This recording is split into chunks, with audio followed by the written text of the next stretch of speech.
오늘 우리에게 주시는 말씀 보겠습니다. 말씀은 여호수아서 5장 1절에서 3절 그리고 10절에서 12절입니다. 우리가 다 같이 한 목소리로 말씀 봉독하도록 하겠습니다. 요단 서쪽의 아모리 사람의 모든 왕들과 해변의 가나안 사람의 모든 왕들이 여호와께서 요단물을 이스라엘 자손들 앞에서 말리시고 우리를 건너게 하셨음을 듣고 마음이 녹았고 이스라엘 자손들 때문에 정신을 잃었더라. 그때 여호와께서 여호수아에게 이르시되 너는 부싯돌로 칼을 만들어 이스라엘 자손들에게 다시 할례를 행하라 하시매 여호수아가 부싯돌로 칼을 만들어 할례산에서 이스라엘 자손들에게 할례를 행하니라. 또 이스라엘 자손들이 길갈에 진쳤고 그 달 14일 저녁에는 여리고 평지에서 유월절을 지켰으며 유월절 이튿날에 그 땅의 소산음을 먹되 그날에 묵을번과 볶은 곡식을 먹었더라. 또 그 땅의 소산물을 먹은 다음 날에 만나가 그쳤으니 이스라엘 사람들이 다시는 만나를 얻지 못하였고 그 해 가나안 땅의 소출을 먹었더라. 아멘. 이 시간에 신스미 전도사님께서 그 땅의 소출을 먹었더라 라는 제목으로 말씀 전해 주시겠습니다.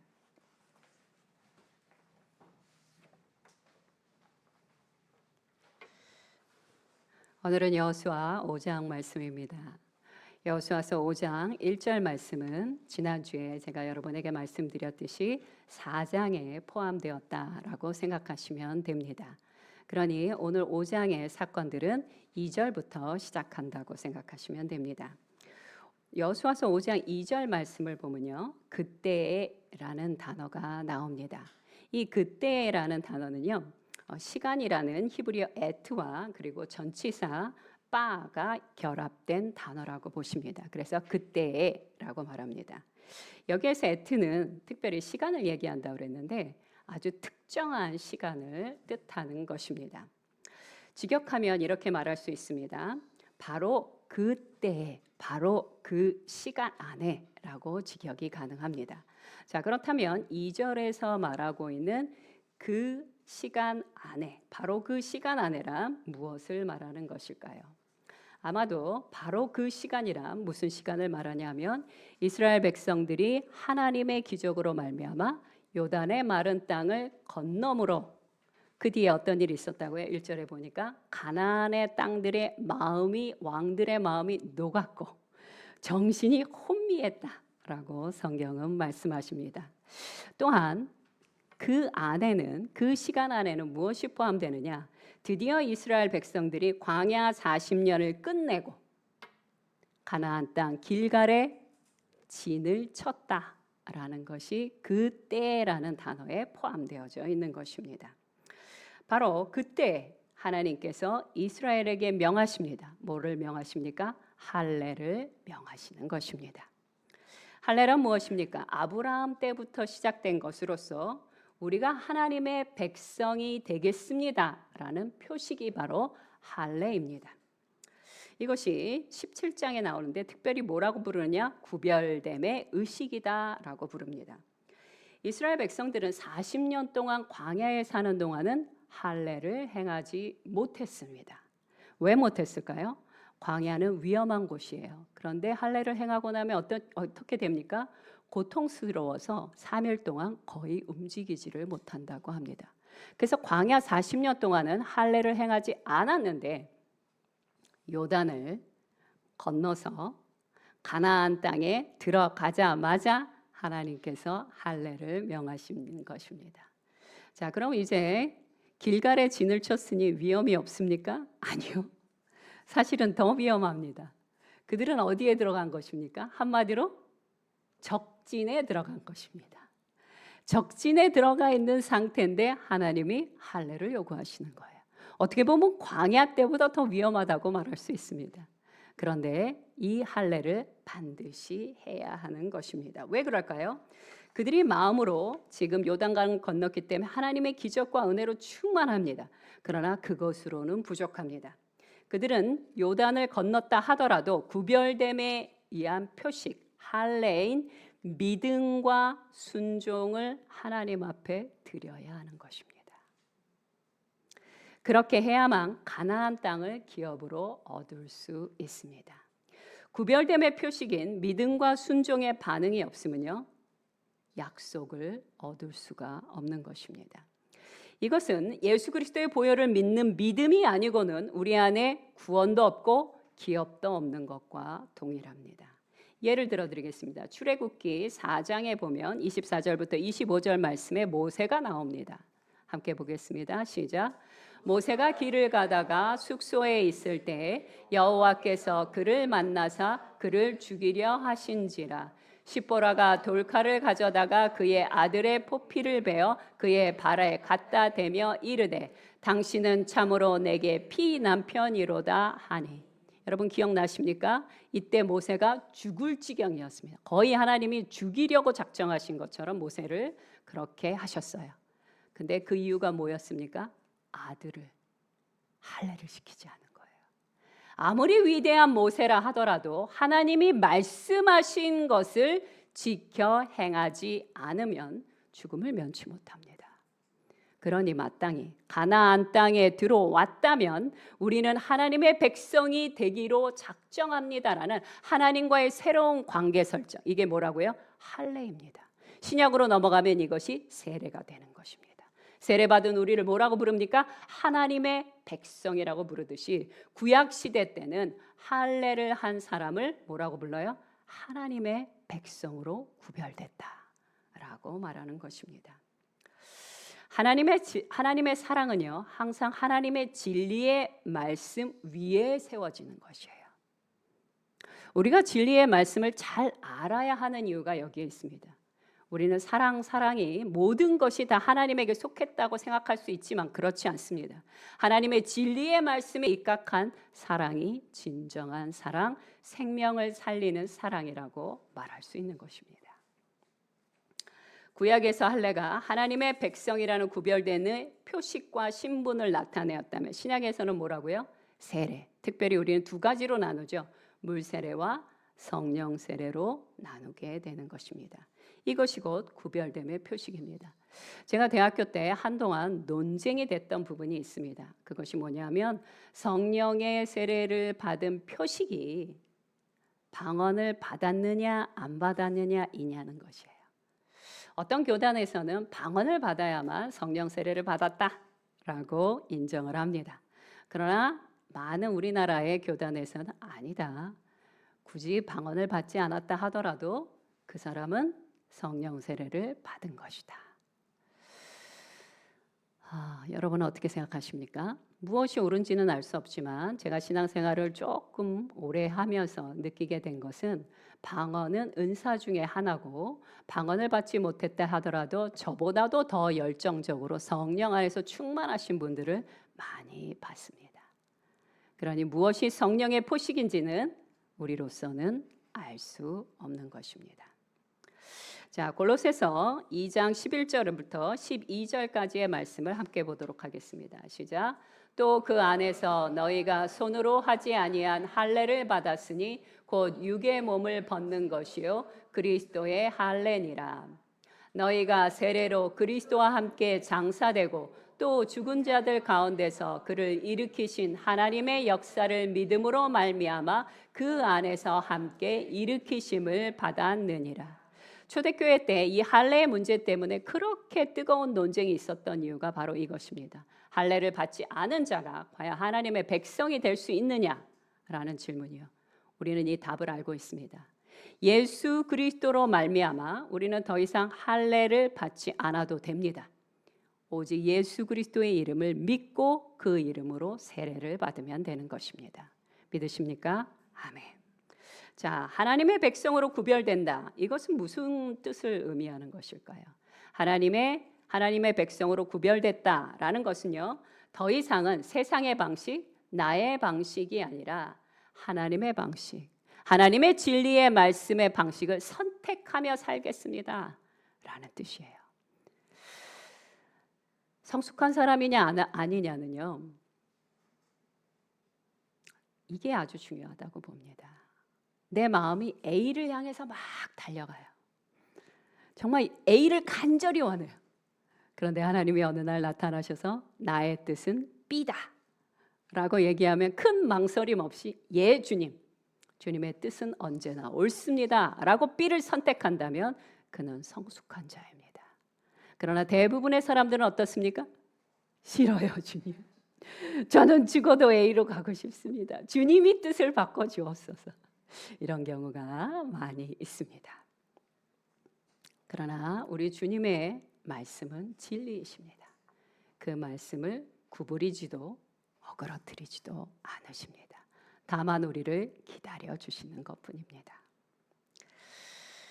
자, 그러므로 내 느낌과 내 뜻이 아니라 하나님의 말씀을 선택하고 살아가야 하는 삶이 구별된 자인데, 그러므로 세례받은 성도는 옛사람을 벗어버리고 성령을 따라 새 사람을 입고 살아가야 하는 것입니다. 만약 계속해서 세례를 받은 이후에도 저는 그냥 옛사람 그대로만 살아가겠습니다 라고 한다면 성경은 뭐라고 말씀하실까요? 모세가 이렇게 말씀하십니다. 신명기 10장 16절 말씀. 시작. 너희는 마음의 할례를 행하고 다시는 목을 곧게 하지 말라. 경고하십니다. 너희는 하나님의 백성답게, 할례를 한 백성답게, 세례를 받은 하나님의 자녀답게 그렇게 행할지어다 라고 말씀하십니다. 할례와 세례는 우리 육체 또한 연약함을 인정하는 것입니다. 조금 전에 이스라엘 백성들이 적군을 앞에 두고 할례를 행한다는 것은 무슨 뜻이에요? 주님, 저는 너무나 연약한 자입니다. 오직 주님만이 저를 구원하실 수 있습니다. 나의 연약함을 인정하고 하나님의 강함을 선포하는 것이 곧 할례를 받는 것입니다.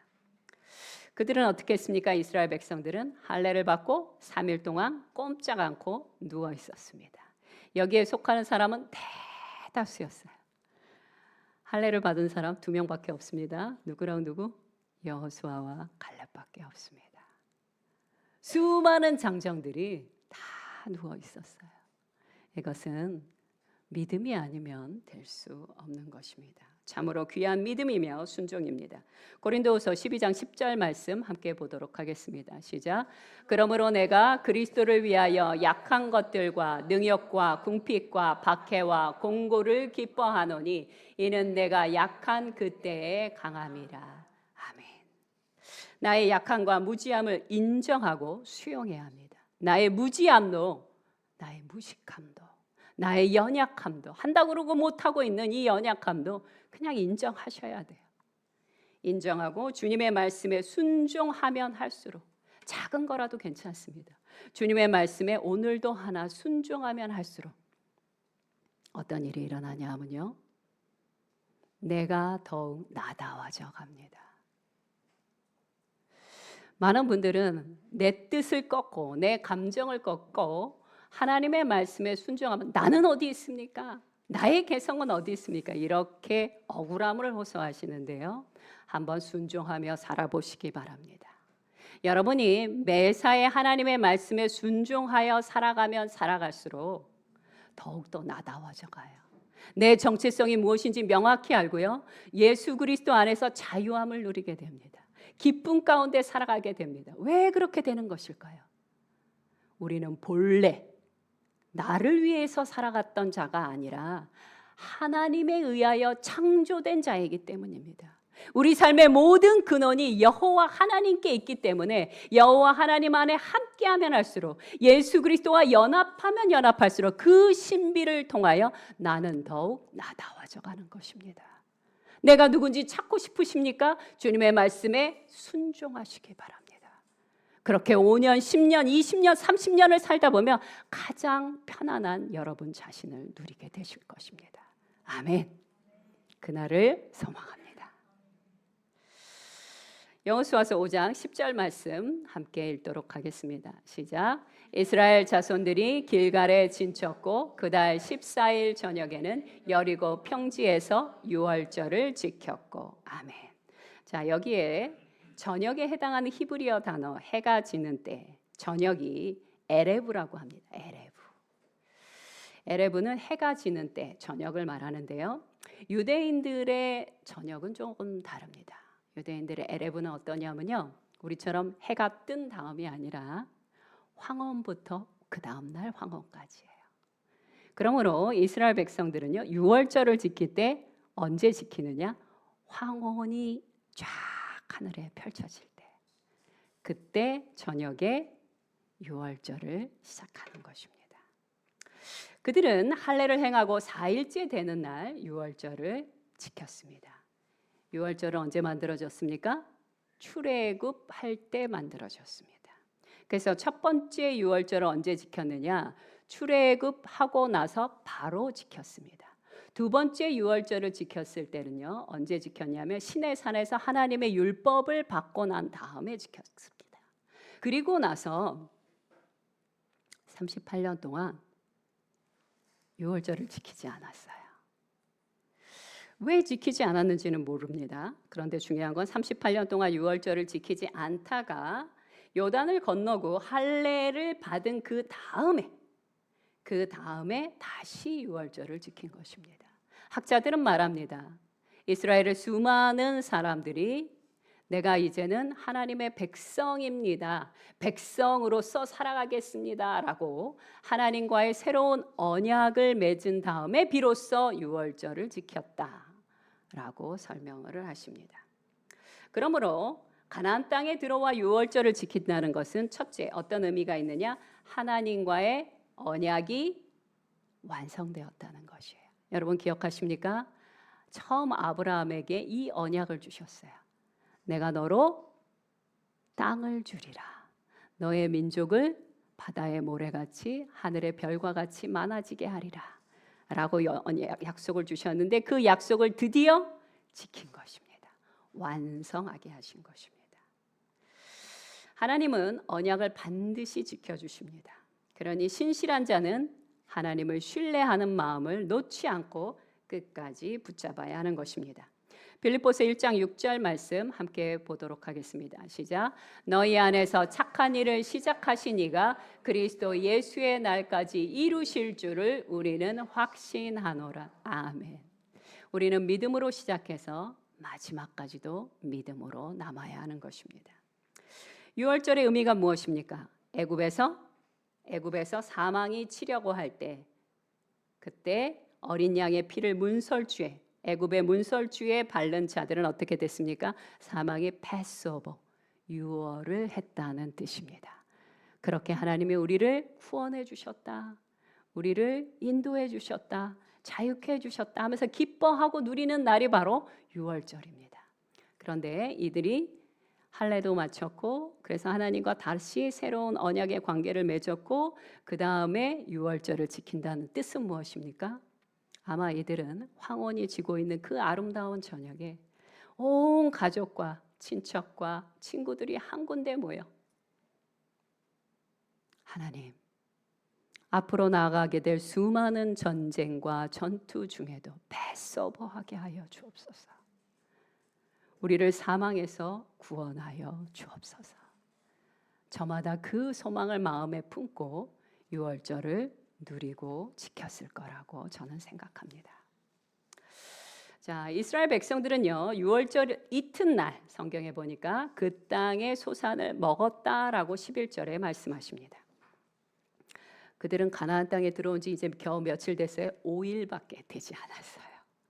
그러니 이들이 그 땅의 소산을 먹었다는 것은 그들이 씨를 뿌리고 가꾼 곡식을 먹었다는 뜻입니까? 아니에요. 그 뜻이 아니고요. 가나안 백성들, 가나안 족속들이 뿌리고 가꾼 그 곡식을 그들이 먹었다는 뜻입니다. 이 사건 역시 하나님의 언약이 성취된 것입니다. 신명기 6장 11절 말씀 함께 보도록 하겠습니다. 시작. 내가 채우지 아니한 아름다운 물건이 가득한 집을 얻게 하시며 내가 파지 아니한 우물을 차지하게 하시며 내가 심지 아니한 포도원과 감람나무를 차지하게 하사 내게 배불리 먹게 하실 때. 아멘. 자, 그리고 이 약속은요, 그때만 유효한 약속이 아니라 오늘날도 유효한 약속입니다. 믿는 분은 반드시 그 열매를 얻으시리라고 봅니다. 여호수아서 5장 12절 초반절 말씀만 함께 보도록 하겠습니다. 시작. 또 그 땅의 소산물을 먹은 다음 날 만나가 그쳤으니 이스라엘 사람들이 다시는 만나를 얻지 못하였고. 자, 드디어 오늘의 본론에 도달을 했습니다. 만나는요, 이스라엘 백성들이 몇 년 동안 먹은 음식입니까? 40년 동안이나 먹었어요. 여러분, 만나는요, 예수 그리스도를 뜻하기도 하지만 또 다른 의미도 있습니다. 만나는요, 광야와 같이 음식을 구할 수 없는 상황, 음식을 구할 수 없는 장소에서 하나님이 허락하신 비상식량이라고 볼 수 있습니다. 가나안 땅에 입성했다면 다시 일상으로 돌아가 백성들은 부지런히 가족의 생활과 안전을 책임져야 합니다. 하나님은요, 식량을 구할 수 없는 곳에선 은혜로 우리에게 만나를 주실 때가 있습니다. 그러나 보편적인 삶에서는 하나님이 창조하신 창조의 원리를 따라 일하게 하십니다. 제가 자주 말씀드려서 우리 교회 성도님들은 너무나 잘 알고 계시겠지만, 사람이 노동을 한다는 것은 아담과 하와가 범죄했기 때문에 어쩔 수 없이 해야 되는 저주입니까? 절대 아니에요. 노동은 무엇입니까? 하나님이 인간에게 허락하신 소명이며 축복입니다. 그래서 하나님께서 아담을 창조하신 다음에 어떻게 하셨어요? 온 짐승과 온 에덴 동산을 다니며 그것들을 다스리라고 명하십니다. 통치 명령을 허락해 주셨죠. 이것이 하나님이 모든 인류에게 원하시는 소명이며 창조의 원리입니다. 그러니 일하지 않고 하나님께 달라고만 하는 신앙은 분명히 문제가 있는 신앙입니다.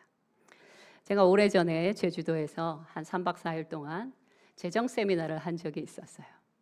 근데 기억에 남는 몇 가지 사건이 있었는데 그 중에 하나는 뭐였냐면 아주 연세가 많으신 할머니 권사님이 저를 찾아오셔서 이런 말씀을 하셨습니다. 갑자기 제 손을 덥석 잡으시면서 전도사님 너무나 감사합니다 그래요. 그래서 예 권사님 그랬더니 뭐라 그러시냐면 그 교회가 꽤 큰 교회였는데 이렇게 말씀하시더라고요. 청년들이 일을 안 하고 믿음으로만 살겠다고 해서 그동안 많이 속상하셨다고 합니다.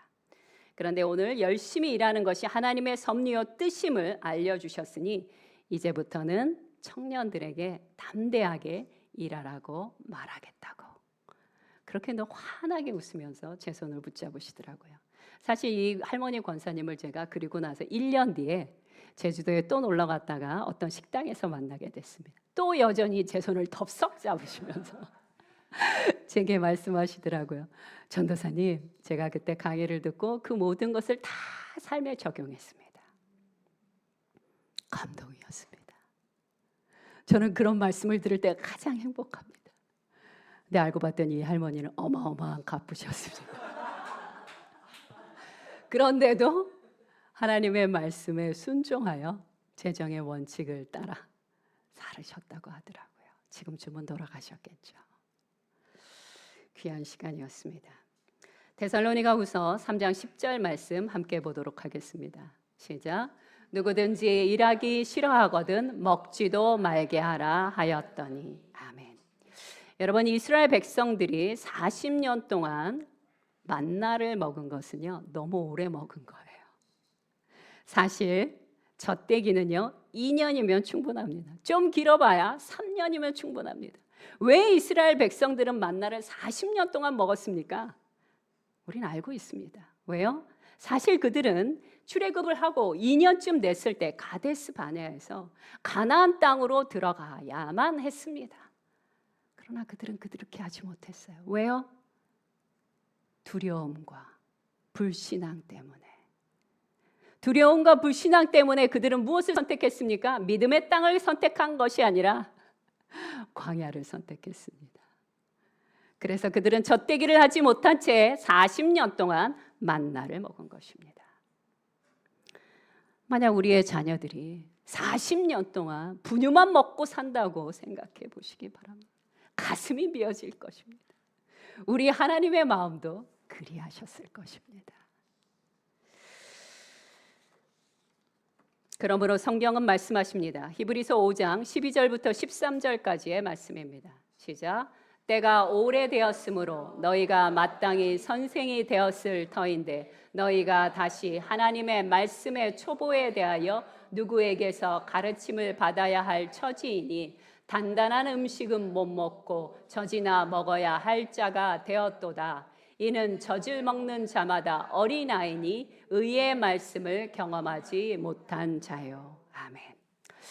결론을 말씀드리도록 하겠습니다. 오늘날 많은 그리스도인들이 비상식량으로 근근히 살아가는 것을 보게 됩니다.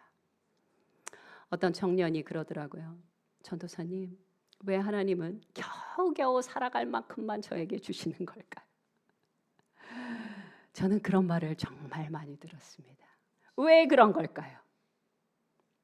여러분 마음으로 대답해 주시기 바랍니다. 가나안 땅으로 입성하셔야만 하는 것이에요. 대부분 세상에 대한 두려움과 말씀에 대한 불순종 때문에 의의 말씀을 경험하지 못합니다. 성장하지 못해요. 의의 말씀에 따라 순종하는 자만이 경험을 하게 돼요. 하나님의 진리의 말씀에 그 맛을 경험하게 됩니다. 그래야 성장합니다. 그런데 성장할 수 없기에 오직 분유만 먹으며 살아가게 됩니다. 그러니 우리 열방교회 성도님들은 그러지 마시기 바랍니다. 우리는 만나가 멈추었다고 어떡하지? 큰일 났다. 슬퍼할 것이 아니에요. 오히려 기뻐해야 합니다. 왜 기뻐해야 됩니까? 하나님께서 내 믿음을 자랐다고 인정해 주시는구나. 지난번 그 사건을 통해서 하나님이 나를 인정해 주셨구나. 내가 드디어 가나안 땅에 입성했구나. 그렇다면 나는 이제부터 무엇을 해야 됩니까? 아침에 눈만 뜨면 만나를 얻을 수 있었던 그 시절이 아니기 때문에 이제는 아침에 눈을 뜨면 밖으로 나가야 되는 거예요. 힘써 주님이 내게 허락하신 은사와 달란트를 사용하여 나아가셔야 하는 것이에요. 그것이 우리가 해야 할 일입니다. 그렇게 할 때 어떤 일이 일어날까요? 신명기 28장 12절 말씀 함께 보도록 하겠습니다. 시작. 여호와께서 너를 위하여 하늘의 아름다운 보고를 여시사 내 땅에 때를 따라 비를 내리시고 내 손으로 하는 모든 일에 복을 주시리니 내가 많은 민족에게 꾸어 줄지라도 너는 꾸지 아니할 것이요. 아멘. 뭐라고 말씀하십니까? 내 손으로 수고하는 모든 것에, 그냥 손이 아니에요. 수고하는 모든 손에 주께서 복에 복을 더하여 주시는 것입니다. 여러분, 가나안에 입성하셨다면 만나를 기다리고 계시면 안 됩니다. 그런 수동적인 삶은 이제 변화되어야 합니다. 여러분, 광야에서 태어난 어린아이들, 그들이 자란 사람들은요, 만나밖에 못 먹었어요. 가끔 메추라기 먹었겠죠. 그리고 아침에 눈 뜨면 식량을 구하러 가는 것이 습관이 돼 있어요. 그런데 이제 그 습관 바뀌어야 됩니다. 왜요? 그들은 가나안 땅에 입성했고 이제 하나님의 진리의 말씀대로 살기로 작정한 자이기 때문에 그들은 그 전의 삶을 버리고 하나님이 말씀하시는 그 진리대로 살아야 되는 것입니다. 이스라엘 백성들은 무엇을 할까요? 그들은 이제부터 가나안 땅을 차지하기 위해 전투를 하게 될 것입니다. 전투를 통해서 땅을 정복하고 노획물을 얻어야 만나가 끊긴 이 상황에서 식솔들을 먹여 살릴 수 있는 것이에요. 여러분, 조지 밀러를 잘 아시죠? 5만 번을 응답받은 사람, 기도의 사람 조지 밀러. 그런데 그 조지 밀러도 이렇게 말씀하십니다. 1시간 기도하고 4시간 일하라. 여러분, 조지 밀러는 고아들의 아버지로서 5개의 거대한 고아원을 운영하셨어요. 그 일을 몇 년이나 하셨냐면요, 63년 동안 하셨습니다. 그리고 93세에 돌아가셨다고 합니다. 우리는 기도를 통해 믿음의 응답을 받습니다. 그러나 그것만 해서는 안 됩니다. 하나님이 내게 허락하신 소명을 따라, 내게 주신 은사를 따라 살아가야 돼요. 땅을 일구어야 합니다. 내게 주신 것이 무엇인지 찾아야 합니다. 실패할 때도 있겠죠. 넘어질 때도 있겠죠. 상관없습니다. 가나안 땅에서 이스라엘 백성들이 항상 전쟁에 승리했습니까? 아니요. 질 때도 있었습니다. 누군가 죽을 때도 있었습니다. 그러나 이스라엘 백성들보단 우리가 낫습니다. 우리는 죽음의 위험은 없기 때문입니다. 생존만 겨우 하던 삶에서 벗어나 정복하고 다스리는 하나님의 청지기요 일꾼으로 장성한 자답게 살아가야 하는 것입니다. 장성한 자는 어떤 자입니까? 책임을 지는 자예요. 무엇을 책임집니까? 내 자신의 생존뿐 아니라 내 가족의 생존과 그리고 나의 친구와 이웃과 이 나라를 책임지는 사람이 진정으로 장성한 자입니다. 무언가를 책임진다는 거 어려운 일입니다. 어린아이들은 책임질 수 있습니까? 마음은 그럴 수 있을지 모르지만 능력이 되지 않아 책임을 질 수 없는 것입니다. 그래서 자라지 못한 성인 아이들은 늘 두려워 도망갈 생각만 하게 됩니다. 여러분 성인 아이에 대해서 들어보셨을 것입니다. 성인 아이들은요, 돈을 벌기 위해 자존심을 구기며 일하는 것이 싫고 힘든 노동을 하는 것과 직장에서 인간관계로 골치 아파하는 것을 피하기 위해 온갖 이유와 변명을 만들어냅니다. 그러나 우리는 그래서는 안 됩니다. 우리는 하나님의 백성으로 내 가족만 먹여 살려야 될 사람이 아니라는 것입니다. 우리는 하나님의 부르심을 받은 자들이에요. 자, 그러니 그런 사람이 되려면 어떻게 해야 될까요? 히브리서 5장 14절 말씀 함께 보도록 하겠습니다. 시작. 단단한 음식은 장성한 자의 것이니 그들은 지각을 사용함으로 연단을 받아 선악을 분별하는 자들이니라. 단단한 음식을 씹는 것은 힘겨운 일이며 연단을 받아 장성해지는 것 역시 힘겨운 일입니다. 그러나 장성한 자라면 그것을 믿음으로 받아들여야 하는 것입니다. 여러분 사도 바울은요, 사도였기 때문에 굳이 일을 하지 않으셔도 됐었어요. 그런데도 사도 바울은 의도적으로 자비량으로 일하며 복음을 전하셨습니다. 왜 그러신 걸까요? 데살로니가 후서 3장 8절과 9절에서 이렇게 말씀하십니다. 시작. 오직 수고하고 애써 주야로 일함은 너희 아무에게도 폐를 끼치지 아니하려 함이니 우리에게 권리가 없는 것이 아니요 오직 스스로 너희에게 본을 보여 우리를 본받게 하려 함이니라. 아멘. 왜 이런 말씀을 하시냐면요. 왜 굳이 사도 바울이 자신이 힘써 일을 하며 그렇게 본을 보이려고 했냐면 초대교회 때 일을 안 하려고 하는 사람이 너무 많았기 때문이에요. 여러분이 잘 아시겠지만 초대교회 때 어떤 일이 있었습니까? 곧 재림하실 것이니 우리는 일할 필요가 없다. 아니야, 나는 믿음으로만 살 거야 라고 말하며 도무지 일을 하지 않는 자가 너무 많아서 사도 바울이 엄하게 자주 성경에서 말씀하셨던 것입니다. 특별히 신실한 성도님들이라면 더욱 성실히 일하시기 바랍니다. 왜일까요? 에베소서 4장 28절 후반절 말씀이 나옵니다. 시작. 가난한 자에게 구제할 수 있도록 자기 손으로 수고하여 선한 일을 하라. 나 자신만 먹고 살아야 되는 거 아닙니다. 하나님은 우리를 어떻게 부르셨다고요? 가난한 자를 위하여, 이웃을 위하여 하나님의 진리의 복음을 전하는 자로 우리의 손을 사용하기를 원하십니다. 우리는 나 자신만의 생존과 유익을 위해 사는 것이 아닙니다. 이 세상을 향한 하나님의 사랑과 생명을 전하는 대리자요 청지기로 선택된 자들입니다. 그러니 내 안에 두려움이 몰려오고 의심이 몰려온다 하더라도 그 모든 것을 과감히 뿌리치시고 다양하고 풍성한 양식과 삶을 얻기 위하여 헌신하며 일하시기 바랍니다. 함께 기도하겠습니다.